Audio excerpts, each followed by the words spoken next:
أعوذ بالله من الشيطان الرجيم.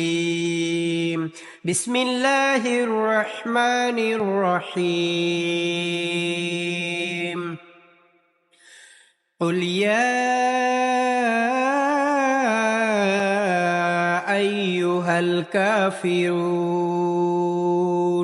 لا أعبد ما تعبدون ولا أنتم عابدون ما أعبد ولا أنا عابد ما عبدتم ولا أنتم عابدون ما أعبد لكم دينكم ولي دين.